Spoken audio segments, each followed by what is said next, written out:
how to make today. A pinch of salt into 1 cup of the oats, and just grind these up until they're very fine. Just make sure that you keep the little blade that's in here very sharp. So 1/4 of a cup of this flour should be sprinkled lightly over the parchment paper that has been buttered. First butter the pan, then put in a piece of parchment paper and butter the whole thing. This is going to be a little bit of a crust on your roulade. And this is the typical jelly roll pan, 11 by 17. This will adhere to the butter.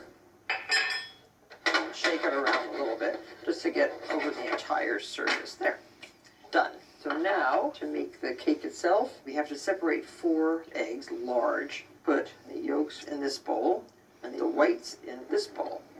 Break them up first and then mix with 1/4 of a cup of sugar. It's going to take about 3 minutes to get this into a nice meringue. And this type of cake, by the way, is leavened only by the air beaten into both the whites and then into the yolks. Let that get nice and frothy and about tripled in volume. Oh, these look beautiful. Stiff peaks, glossy. That's exactly what we are looking for. So now remove this bowl, and you can now beat the egg yolks. And once the egg yolks are broken up, add 1/4 of a cup of sugar slowly, and beat the yolks until they're nice and light and fluffy.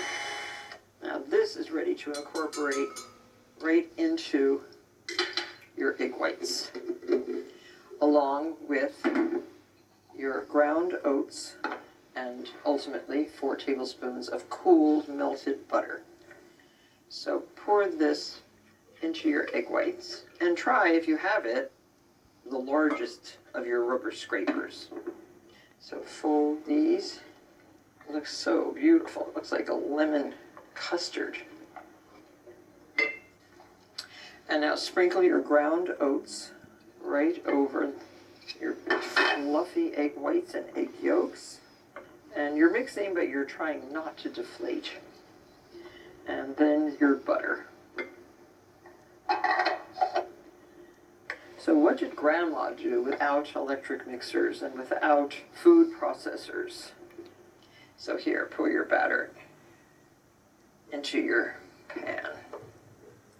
You're going to spread it evenly on one nice layer and preheat your oven to 350 degrees. You'll rotate the pan halfway through the baking time. The whole time is about 15 minutes. So now this is what the cake looks like, warm right out of the oven. Sprinkle generously with powdered sugar.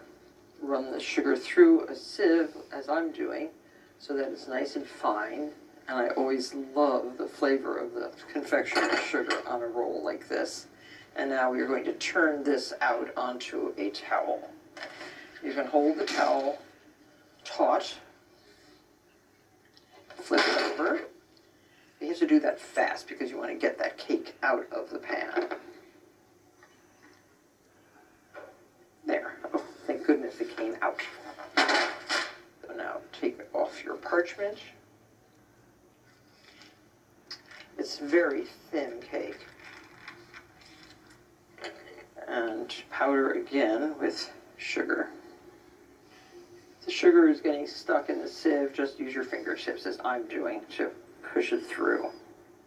And to make a nice plump cake, roll from the short side. Fold the edge of the towel over and just roll the cake. You'll unroll it when it's cool enough so that you can put the cream inside. So I've whipped 1 cup of heavy cream, and now just about 1/4 of a cup of berry jam. Fold it in, and this is your filling. A little streaky is good. So now unroll your cake. This is cooled. And I remembered with my mother, we all loved roulades. We always made one right after we made berry jams. So cream gets spread all over the cake. So beautiful. And then roll it up again. But this time, do not roll the towel into your cake, but use the towel as your guide. Transfer this to a serving platter, dust with some more confectioner sugar, and refrigerate for at least 30 minutes or up to 3 hours. Then it will slice perfectly. Serve this roulade with lots of berries. I'm sure you'll enjoy it.